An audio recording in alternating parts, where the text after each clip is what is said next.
দেখেন একটা বাবার কতটা যে কষ্টের, একটা বাবার সন্তান যদি তার চোখের সামনে এভাবে ধর্ষণ হয় তারপরেও যদি ন্যায্য বিচার না পায়, তাহলে এই বাবাটা আসলে দেখেন হাউমাউ করে কিন্তু দেশবাসীর কাছে আহাজারি জানাচ্ছে। এই দেশের প্রতিটা মানুষ যে যার যার অবস্থান থেকে সবাই এই ভুক্তভোগী অসহায় দারিদ্র পরিবারের পাশে দাঁড়ান। এই বোনটার সাথে যে অন্যায় হয়েছে এই অন্যায়ের জন্য তারা ন্যায্য বিচার পায়। আর আমরা একটা জিনিস যেটা দেখতে পাচ্ছি প্রেজেন্টলি, একটা জিনিস দেখেন ভাই, মা বোন সবারই আছে।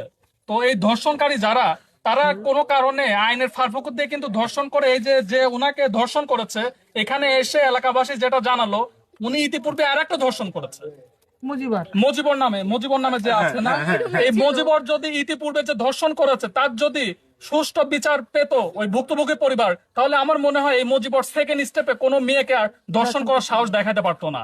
তো এই জায়গা থেকে আমি একটা কথাই বলতে চাই, আপনারা যারা মিডিয়ার ভাইরা আছেন, আপনাদের মাধ্যমে এই দেশের আইনি যত দপ্তর আছে সবাই এই ধর্ষণের বিষয়ে জিরো টলারেন্সে চলে আসেন। ধর্ষণকারী যে বা যাই হোক না কেন, এর কোনো পরিচয় হতে পারে না, এর পরিচয় একটাই, সে ধর্ষণ করেছে কিনা। যে ধর্ষণ করবে তার সর্বোচ্চ শাস্তি চাই, আমরা তার মৃত্যুদণ্ড চাই। শুধু মৃত্যুদণ্ড রায় দিলে হবে না, কার্যকারিতা করতে হবে। আর এই যে বাবা আর একটা কথা বলেছেন আমরা আসার পরে, সেটা হচ্ছে যেটা উনি প্রশাসনের বিষয়ে কিছু আপনার মনের কষ্টে কিছু কথা বলেছেন, আমি জানি না সত্য কি মিথ্যা। তো সেই জায়গা থেকে এটা হচ্ছে সাভার ডিস্ট্রিক্টের আওতাভুক্ত সাভার থানা, এই থানার ওসি সাহেব যিনি আছেন তার সাথে আমরা কথা বলেছি। উনি বারবার বলতেছে যে হচ্ছে আপনার যারা আসামি পক্ষ আছে, যিনি ইনভেস্টিগেশনে আছে, তার সাথে তাদের নাকি একটা সম্পর্ক তৈরি হচ্ছে, এমনটা বারবার উনি এলিগেশন নিয়ে যাচ্ছে। তো মিডিয়ার ভাই আপনাদের মাধ্যমে আমি একটা কথা বলতে চাই, দেখেন আমাদের দেশে প্রশাসনের অনেক মানবিক প্রশাসন আছে, যারা আপনার গরিব অসহায়ের পাশে কিন্তু থানাতে গেলে অনেক সময় দেখা যায় রিক্সা ভাড়াও দিয়ে দিচ্ছে। আবার প্রশাসনের মধ্যে দু একটা খারাপ অফিসার থাকে, তাই বলে এই নয় যে পুলিশ ডিপার্টমেন্টের সবাই খারাপ। তো সেই জায়গা থেকে আমি প্রশাসনের যারা ঊর্ধ্বতন কর্মকর্তা আছে তাদের কাছে আহ্বান জানাবো, এই ভুক্তভোগী পরিবার যেন ন্যায্য বিচার পায়, প্রশাসনের থেকে যেন সহযোগিতা করার, বিশেষ করে আপনার হচ্ছে সাভার ডিস্ট্রিক্টের যিনি এসপি মহোদয় আছে তার কাছে মানবাধিকার কর্মী হিসাবে আমি আহ্বান জানাবো। আপনার হচ্ছে আসামি 5 জনকে তারা আসামি করেছে, 3 জনকে অলরেডি আপনার হচ্ছে থানা হেফাজতে নিয়ে কোর্টে প্রেরণ করেছে, আর 2 জন যারা আছে তারা বিভিন্ন ভাবে এই পরিবারকে হুমকি দিয়ে যাচ্ছে।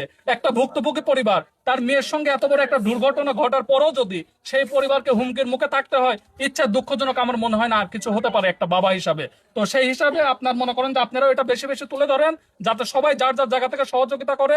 আর আপনাদের মাধ্যমে আমি একটা কথাই বলতে চাই, মানে বাংলাদেশের প্রেক্ষাপটে প্রেজেন্টলি এমন হয়ে দাঁড়িয়েছে যে দেখেন কোরআনে কিন্তু একটা কথা সুস্পষ্ট ভাষায় বলা আছে যে মহান আল্লাহ তাআলা যখন বেশি খুশি হন তখন কন্যা সন্তান দান করেন। কন্যা সন্তান কিন্তু আমরা রহমত হিসাবে গ্রহণ করি, তাই না? তো এখন বাংলাদেশে দেখা যাচ্ছে আমরা যারা কন্যা সন্তানের বাবা আছি, মানে এমন অতিস্বার্থ মনে হচ্ছে নিজেদেরকে যে এই দেশে মেয়ে জন্ম দেওয়াটাই মনে হচ্ছে একটা পাপ।